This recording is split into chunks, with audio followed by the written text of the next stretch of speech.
বন্দর নগরী চট্টগ্রামে পানি কমতে শুরু করলেও জলাবদ্ধতায় বিপাকে রয়েছে নগরবাসী। ভারী বর্ষণে চট্টগ্রামে পাহাড় ধস হচ্ছে। বিস্তারিত জানাতে যুক্ত হচ্ছেন সহকর্মী নয়ন বড়ুয়া। জয়, চট্টগ্রামের বর্তমান পরিস্থিতি সম্পর্কে আমাদেরকে জানাবেন।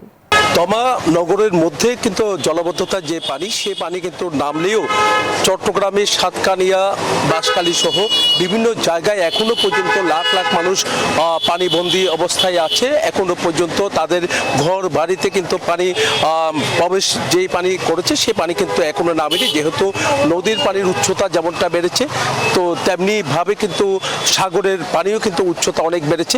তবে চট্টগ্রামে সকাল থেকে কোনো বৃষ্টি না থাকলেও কিন্তু আমরা দেখতে পাচ্ছি এখন যে সন্ধ্যার আগে থেকে কিন্তু আমরা দেখতে পাচ্ছি বৃষ্টি থেমে থেমে বৃষ্টি হচ্ছে, গুড়ি গুড়ি বৃষ্টি।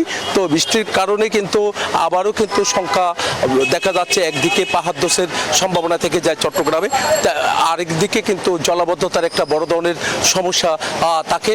তো জলাবদ্ধতার সমস্যা, যে সমস্যাটি, সেই সমস্যায় কিন্তু আমরা দেখতে পাচ্ছি এখানে চট্টগ্রামে টানা 3 দিন ধরে যে বৃষ্টি হয়েছে, সেই টানা 3 দিনের বৃষ্টি বলতে যে একেবারে সর্বোচ্চ লেভেলের বৃষ্টি হওয়ার কারণে কিন্তু আসলে জলাবদ্ধতা চরম আকার ধারণ করেছে বলে আমাদেরকে জানিয়েছেন। এমনকি বৃষ্টিপাতের যে রেকর্ড রয়েছে আবহাওয়া অধিদপ্তরের, তারা বলছেন স্মরণকালের সর্ব বেশি কিন্তু আসলে যে বৃষ্টিপাত হয়েছে, তার সর্বোচ্চ বৃষ্টিপাত হয়েছে বলে তারা মনে করছেন।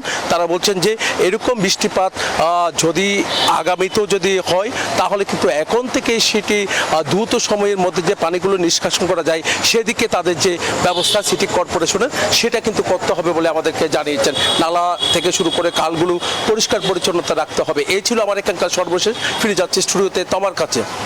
ধন্যবাদ আপনাকে।